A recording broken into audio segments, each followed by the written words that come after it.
your calendar is just a reflection of your values, right?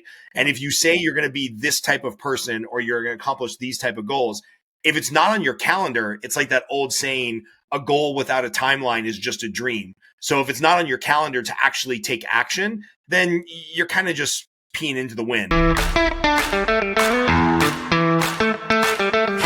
Hey everybody, welcome back to the Workergenics Mastermind podcast. Today we've got special guest, front row dad, Scott Groves. Scott is a husband, father, coach, loan officer, author, podcaster, 10th Planet Jiu-Jitsu purple belt, and a cigar aficionado. Known for his client-first approach and commitment to serving the real estate community, Scott has built a thriving career by helping clients secure mortgage solutions that align with their long-term financial goals. Beyond his success in lending, Scott's expertise in marketing, leadership, and lead generation has made him a sought-after coach. He's guided hundreds of loan officers to success with proven strategies for focused growth and client acquisition. Today, he's here to share some insights on building lasting relationships, generating leads, and creating a business that thrives. Scott, thank you so much for being on the podcast today. Hey, thanks for having me on. I appreciate it. Now, before we started recording, we were kind of talking about something that I find interesting is, if you go up to someone and, they're talking about what they value, how they spend their time, and you say, hey, show me your calendar. That's a great way to really see what they truly value and what their success might look like. Can you talk a little bit more about that? Yeah, of course, man. Thanks for having me on. And I'm going to have you as my hype man to read all the cool stuff that we've done during our career. But, I'm old enough to remember old physical daytimer planners, right? And back when Gary Keller, the owner of Keller Williams, was doing coaching and he was the keynote speaker at a lot of seminars, hearing him talk, he would have his agents come up on stage and say, okay, well, you're telling me you want to do $1 million in revenue as a realtor, or you're saying that you have problems with your spouse, or you're telling me that you want to get healthy or whatnot. Show me on your calendar where you have gym time, date night with the wife, an hour or two of lead generation every day. And his line, which I've stolen for 20 years now, is your calendar is just a reflection of your values, right? And if you say you're going to be this type of person or you're going to accomplish these type of goals, if it's not on your calendar, it's like that old saying, a goal without a timeline is just a dream. So if it's not on your calendar to actually take action, then you're kind of just peeing into the wind. Am I allowed to cuss on this podcast? I don't know. You're just kind of pissing into the wind. Yeah. So for me, all of the stuff that we do, whether it's the loan officer, the coaching, the other businesses behind me that I've invested in, making those things work is all about just proper calendar management. And I think, I looked right before we jumped on the call this week. I think I have 43 scheduled appointments, and I'm pretty much at ease because I know in what time buckets and what verticals those appointments support. They're on my calendar. People are confirmed. And it's you just move through your day with intention. So what are some tips that you have for people if maybe their calendar isn't quite the perfect reflection of what their stated goals are? Yeah, my first suggestion would be to own your own calendar. And I mean physically own it. I know people that have been at company ABC. They have calendar reminders set for a year out to follow up with clients. They've dialed in their workout plan and all that stuff. And then they change companies and they lose everything. So number one tip is, even if it's a shadow calendar in Google that you own, but you have to use the Works Microsoft calendar, make sure that you own the calendar. That's number one. Number two is color coding. I feel like a child saying that out loud, but color coding your calendar. I can look at my calendar a couple weeks out and be like, okay, do I have enough green time in there for mortgage money making activity? For me, it's orange time for coaching. Do I have enough pink time for time with my wife? Do I have enough blue time for workouts? So I could just do a quick snapshot and be like, ooh, I'm really lacking on family time or personal health time or lead generation time. And it's just a quick overview of how things are going. And then what I love about the calendar, just probably one of the biggest tips. And when I coach or I give keynotes for large groups, I always find a woman in the audience and ask her if they have kids, and frequently they do. And I ask them, so have you ever gotten to 3:00 and you're just like, little Johnny's 7 years old, he'll figure it out. He can find a way home on his own. I don't need to go pick him up. And of course, the answer is always no, right? Yeah, of course, when we put somebody else on our calendar, we always honor that appointment. Picking up our kids from school. If you're a realtor and you have a listing appointment, you've never gotten to 4:00 and you have a 5:00 listing appointment and you're just shine it. I'm not going to make it to that, right?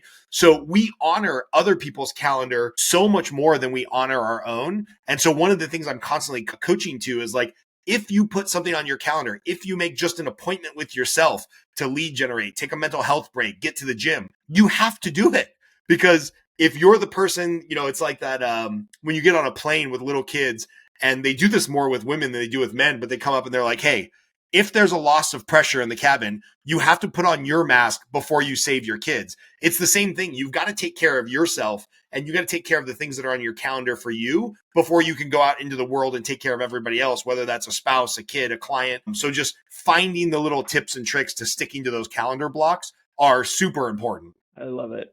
What kind of tips do you have for people that are like, okay, my calendar's full, but some random thing came up? The fire happened and kind of blew up the day in the morning. How do you handle that kind of situation to make sure you're still hitting those, important activities and those appointments with yourself? Yeah, great question. I had a coach, shout out to John Berghoff, who said, if you are a busy professional or you're just busy in life, you have to get world class at interrupting interruptions.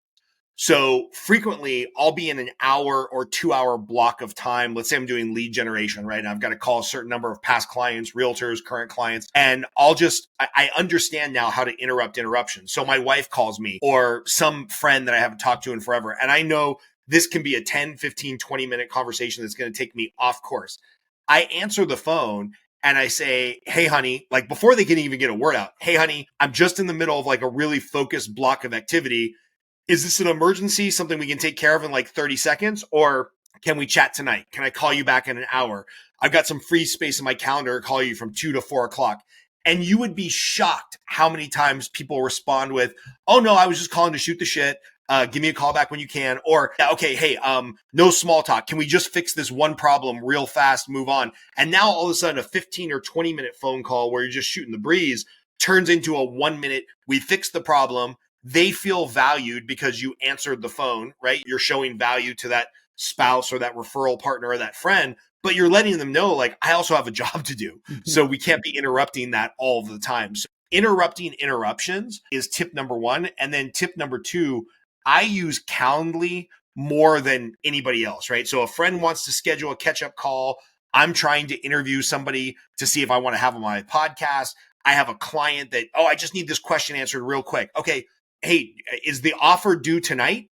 Or can we schedule some time on my calendar? You can have full access to my calendar at a time that works for you. You got to tell the person that it's a benefit to them that they're using our calendar. Would it be beneficial to you to just lock in a time when we can both be present? Because I'm in the middle of something. I don't want to ignore you or get something wrong, right? So frequently when I'm in the middle of planned activity or I'm making my call, I will respond with a pre-written text message that basically says, hey, I'm in the middle of something. I didn't want to miss your call.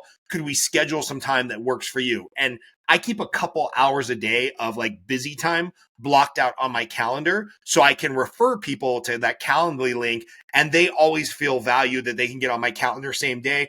And then we just don't get into that miserable, they called me, now I call them back, they're busy, now they call me back. And then by the time we finally get each other on the phone, 4 or 5 missed calls later, they're frustrated, I'm frustrated. It just starts everything off on a passive aggressive tone. So it's like interrupting interruptions quickly and then using a Calendly link to let people know they have full access to you, but they don't have immediate access to you. Those have both gone a really long way in making my life more manageable. I love what you said about, making sure they feel valued and kind of by giving an explanation of, whatever it is, you don't have to like justify what you're doing. You just say, hey, this is what I'm doing. I want to make sure I'm setting time to focus on you. You're making it so much easier for them to say yes to moving on to using the Calendly or talking at a later time when it's more convenient to you.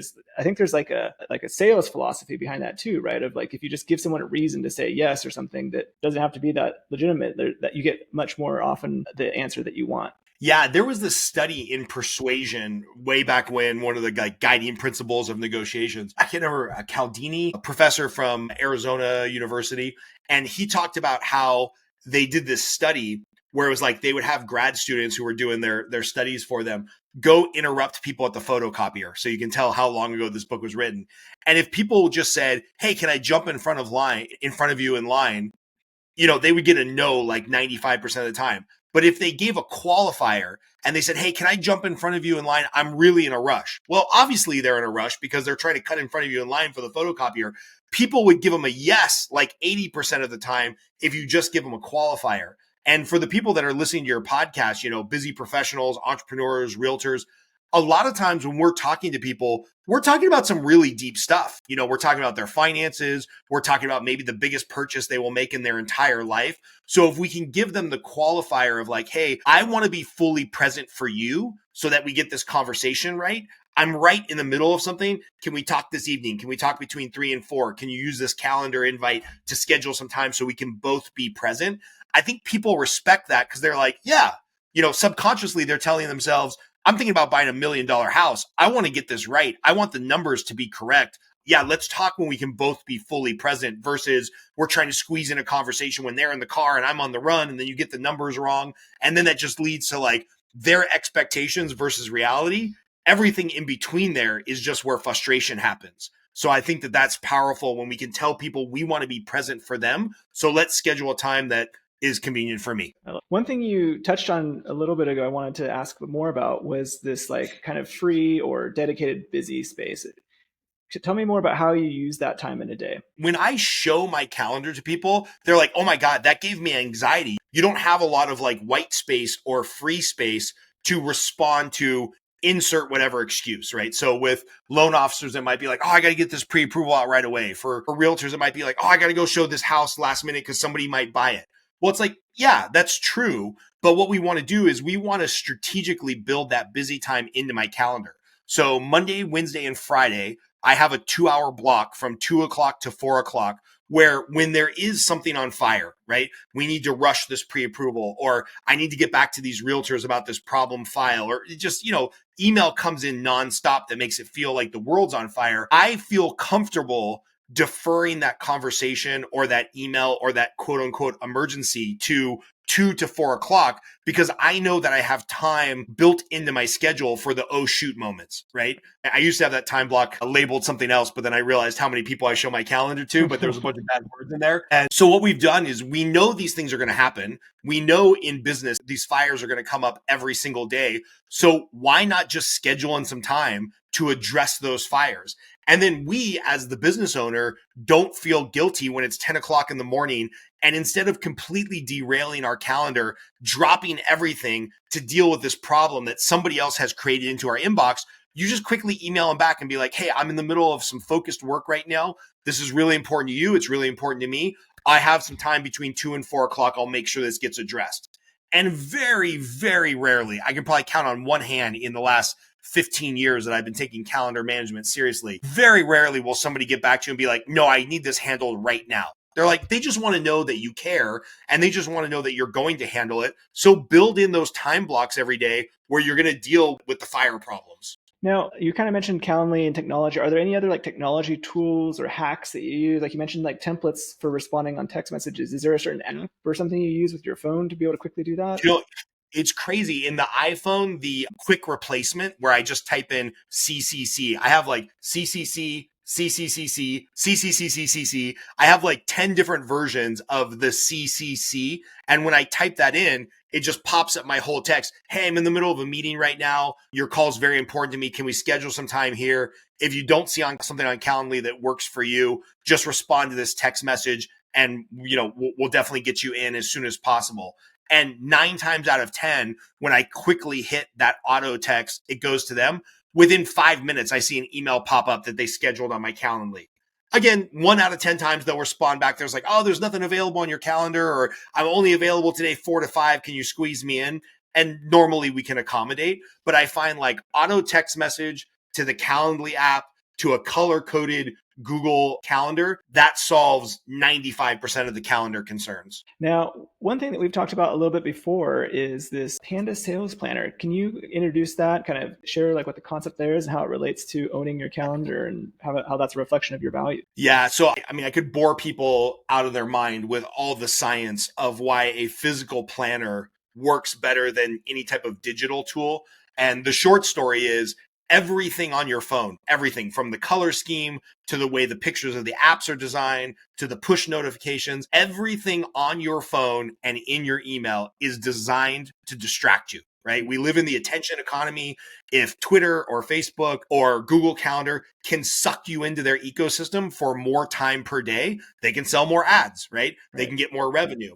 And so I always knew subconsciously that I preferred having a physical planner. I actually have one sitting right here. So I've always had a physical planner and a physical call list of like, okay, these are the 13 sales calls I'm trying to get through every single day. And just through this total act of randomness and this fortuitous coincidence, we were able to partner. My coaching company, Consolidated Coaching, we recently partnered with Panda Planner, which is a physical planner I've been using for a decade almost, to make a sales version of the planner. So now if you go to pandaplanner.com and you look for the Sales Pro version, anybody who's an entrepreneur or a salesperson, realtor, loan officer, insurance agent, you can get a physical planner that will help you start your day with intention, thanks to our mutual friend Hal Elrod and his Miracle Morning System.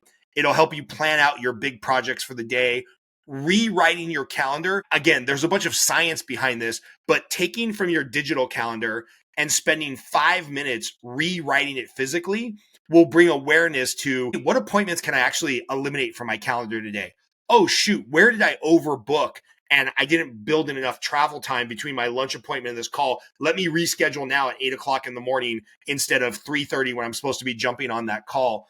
And so using a physical planner partnered with our system of making your sales calls, it's just been a great tool. And we've already sold several hundred copies because people are like, oh yeah, this is exactly what I've been looking for. A tool where I can manage my day and manage my sales calls in like one binder that I can carry around to a coffee appointment. It's been really powerful. And hopefully I sell a million of these so I can pay off my house. It'll be awesome. That sounds really cool. I imagine that there's also like a psychological element too of people that you're meeting with. Let's say, you want to check your calendar rather than like going on your phone, maybe getting distracted with the million notifications that popped up during your 15-minute coffee meeting. You're opening a planner and like being much more intentional about, hey, we're just focused on you and me right now. Have you kind of experienced anything like that when using the planner like this? Yeah, again, there's a lot of science behind this where, obviously, let's say there's like an energy bar, right? Like an old school video game, there's an energy bar. If you take out your phone and check it during an appointment, that energy bar goes down 50%. And even if you leave your phone on the table, it never rings, you never pick it up. Just having that potential distraction there eliminates from the quality of the conversation by like 25%. Versus if you can pull out a physical tool, whether it's a Panda Planner, a little note taker or whatever, a little pocketbook or something, and just say to the person you're meeting with, hey, that's really important. That's a point I want to get back to you on. Do you mind if I just take some quick notes? One, it doesn't pull out the distraction of the phone. So you're not distracted. They're not distracted by the fact that they know you're going to be distracted because you're going to see some notification. And then you get to take physical notes, which there's something with the human brain. We've got a couple thousand years of like lizard brain wiring where humans want to write stuff down, right? We used to pass on tradition and stories and knowledge through storytelling, verbal storytelling. Now we do it by the physical form of writing things down and telling stories in book form or manual form. So there's something that just like implants that idea in your brain. It's more likely you're going to follow up. It's less likely you're going to forget. So just taking notes any way you can, the old joke is like taking a loan application on a napkin. There's some reality to that where it's like, okay, I'm going to forget Harley told me that he's working remote or he's doing this or he just brought on this new corporate structure. I got to write this stuff down because like us humans don't have enough bandwidth to remember all this stuff. So yeah, just like a physical tool can be a real game changer for people. So we've kind of find that perfect balance of like managing everything in digital form for the meta, but then for the micro on the day to day, I'm only looking at this physical tool now so I don't get sucked into my phone or sucked into my computer. What does it look like as far as like getting that set up? Do you have like a time block in the morning or is it like in the afternoon where you're like, hey, I'm going to get this set up for the week? Or do you do it just like day by day? What does that look like for you? Yeah, it's a really good question. And what I've gotten in the habit of doing is either around 7:30, 8 p.m. on Sunday night when the kids go to sleep or 4:30 to 5 on Monday morning before I leave for jujitsu. I do a weekend review, right? So what went well last week? What's on the list of like the big rocks, the big projects I got to carry over to this week? Do I have anything this week that I need to cancel, reschedule, double book, delegate off to my partner or one of my assistants? So that Sunday night, Monday morning review before you get into the headache of the day, right? Because once 7, 8 o'clock rolls around on Monday, the emails are coming in, the requests are coming in. So either Sunday night or Monday morning, doing about a 20 to 30 minute review of the calendar, what went well, a little bit of journaling exercises. I have found that to be a game changer. And then every morning we do a coaching call at 8:30 a.m. So at about 8:20 a.m., I log on, I start playing some music for our coaching clients as they're filtering in. And then I do a quick review of my calendar and jot down kind of my journaling exercises and stuff like that. So it takes about 20 minutes a week and then about 10 minutes a day to commit to really having a balanced calendar that you can follow. Perfect. So, what are some of the features of this calendar that really helps people that are in sales, those entrepreneurs, salespeople, versus just having a normal physical day planner? Yeah, one of the things that I wouldn't have believed, it's a little too hippy dippy for me, and I would have rolled my eyes at this years ago, is at the very top of the calendar, we just write down like, hey, what are 3 things you're grateful for, right, to start your day? And again, there's a lot of science behind this, but even knowing the science, I kind of like rolled my eyes and this is like, no, this is too woo woo for me. But the reality is, if you're the type of person who does your sales calls in the morning, it's impossible. It's physically impossible to be in a state of gratitude and a state of frustration at the same time. So if you start your day with a little bit of gratitude, and I have a rule that I don't repeat anything I'm grateful for in the same week. So sometimes we start getting to the end of the week and I'm like, I'm grateful for high-speed internet. I'm just trying to find some stuff.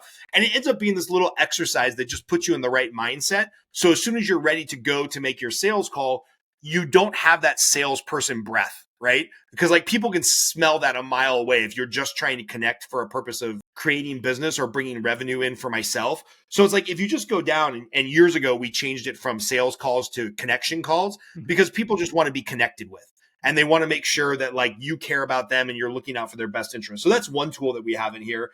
And then the other thing is really just keeping focus, right? I think any business professional would feel accomplished if they accomplish 3 big projects a day. So at the bottom of the daily planner exercise, we just have like, hey, what are the big 3 rocks today that if we move these rocks up the hill, we would feel like today was a day worth living when it comes to our business.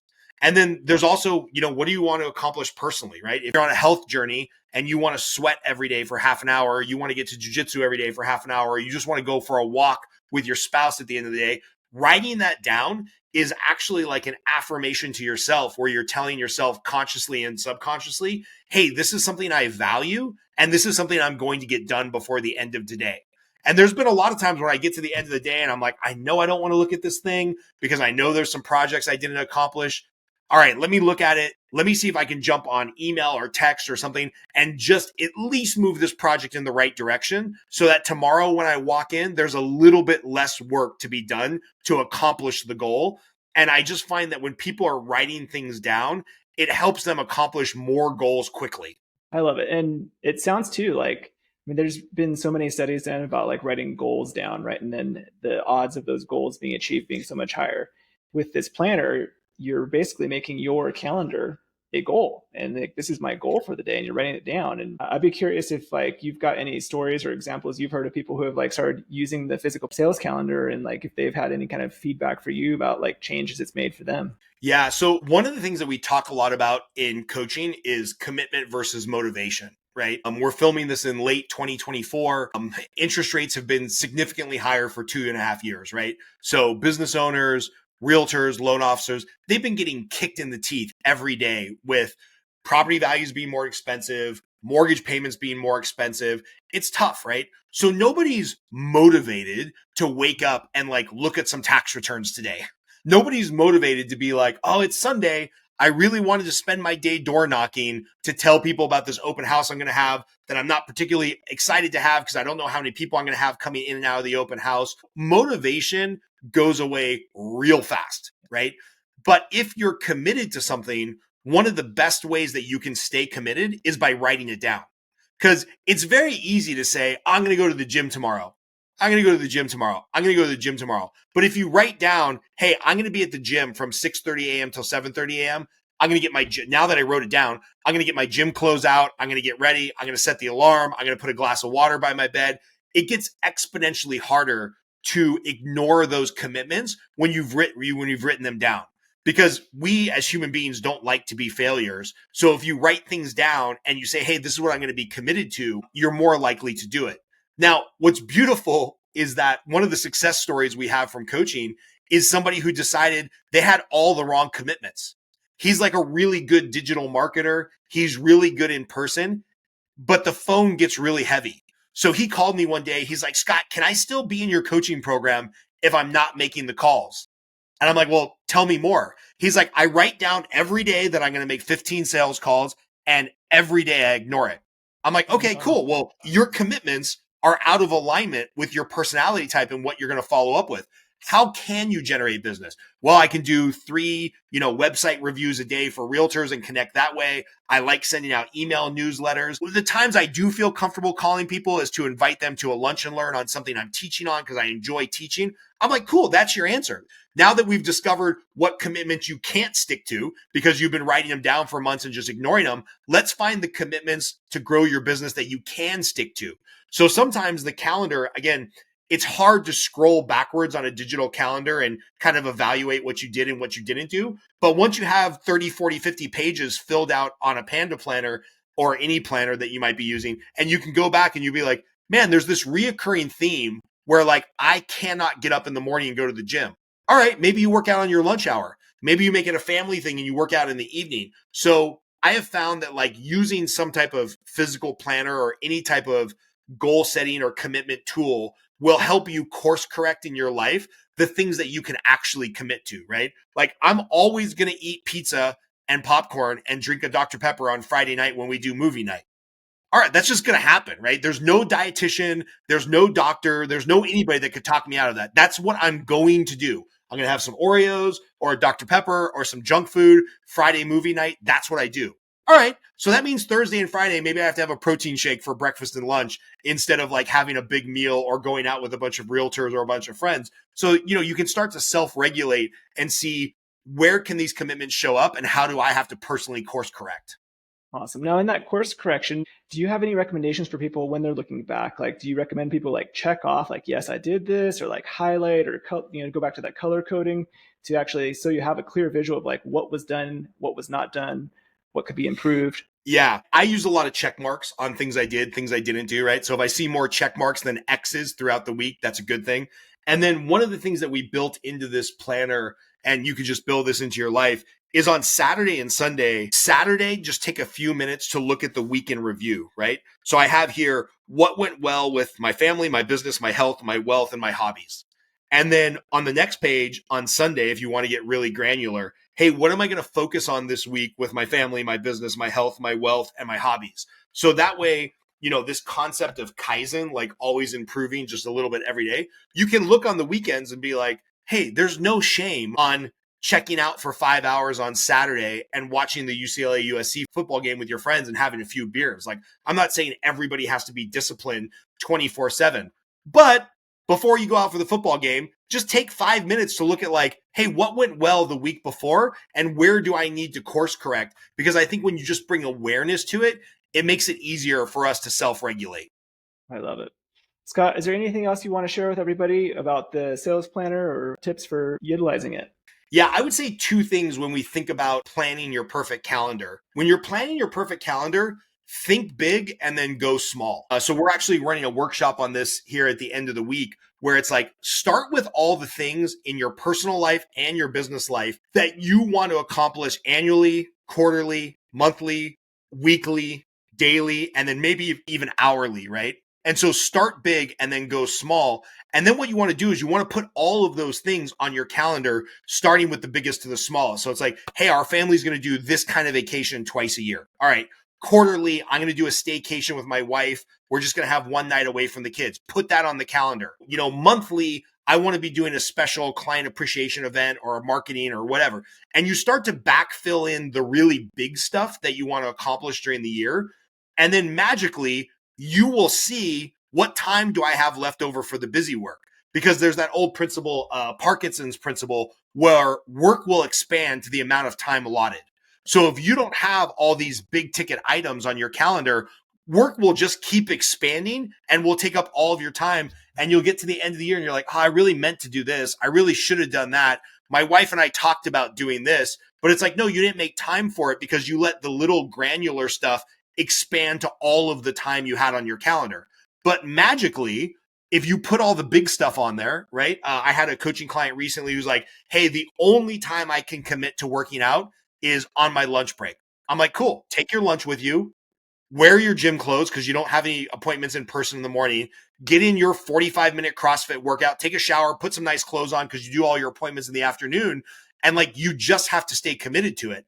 And if you do, you'll show up better with more energy and more vibrant for all of the work stuff. And when we first started, he was really skeptical that this was going to work because he's like, no, email comes in and then I got to do this and I have to address that. And he's actually done more business in 2024 than he did in 2023, which in my mind has been a much harder year, arguably, for realtors and loan officers. But because he stuck to the thing that he said he was going to do, because now his health is on a better track, he's got more energy how he shows up for work. And magically, when he committed to that hour and 20-minute block of eating and working out on lunch, everything else just magically backfilled into the time around that. Whereas if he just showed up and he's like, okay, I'll get to the gym if I answer all my email. It's like, email's never done. There will always be another email. So I would say start big, put in that stuff annually, quarterly, monthly, daily, weekly that you want to do, and then let work backfill. Yeah. Don't let work take everything up and then try to backfill it with the stuff that you're trying to accomplish personally. I love it. It's like design your work around the life you want, not the other way around. Oh, yeah. That's so good. I'm going to use that one. So you shared before we started recording here, you've got something that everyone can benefit from on your website, a connection tracker. You want to talk a little bit about that? Yeah, there's two things. I'll send you all the information to download, and don't worry, when you download it, we don't spam the heck out of your people. But there's two tools that I like going into the new year. One is just the connection tracker. So if you don't want to spend the $20-$30 on a Panda planner, at least have a physical PDF where you know who you're trying to connect with, right? Whether you're a realtor or a loan officer, we have some different versions. Just know that like, hey, I'm proactively trying to make this many connections a day. Past clients, new clients, past referral sources, new referral sources. So there's a little training video on that and then a PDF that you can download. And then also, if you're feeling a little lost, and I probably fill this document, this is called our goal setting worksheet. I probably fill this out 4 or 5 times a year when I'm feeling a little lost and a little disjointed. And again, it's this idea of starting macro and then going micro. So what you'll do on that goal setting worksheet, and we have a quick little trainer on that, you'll say, hey, here's the big goal, right? I want to lose 10 pounds this year. All right, what does that mean monthly? I probably have to lose a pound a month. I'll probably gain a pound or 2 around Christmas. Okay, what does that mean weekly? Okay, I got to work out 4 or 5 times a week. What does that mean daily? All the way down to what can I do right this moment while I'm filling this out to support that bigger meta goal? And you'd be surprised that like when people look at the meta goal, like, oh, happy wife, happy life. All right, what does that mean quarterly? What does that mean monthly? What can I do right now? I can just text my wife how grateful I am for her for like, putting healthy food on our table and getting the kids to school on time. And when you can drill down the big goals into like an immediate action, it just helps people start that flywheel of taking action. So we'll make sure that you have both of those links for anybody that wants to use those 2 tools. Awesome. And we'll make sure to include that in the podcast description notes and on the blog and everywhere people might be seeing this. Scott, it has been a pleasure having you on the podcast today. Thank you so much for sharing all these valuable tips. I highly recommend everyone check out these links, get that Panda sales planner, and let's make 2025 your best year yet. Thanks, Harley. Appreciate you, man.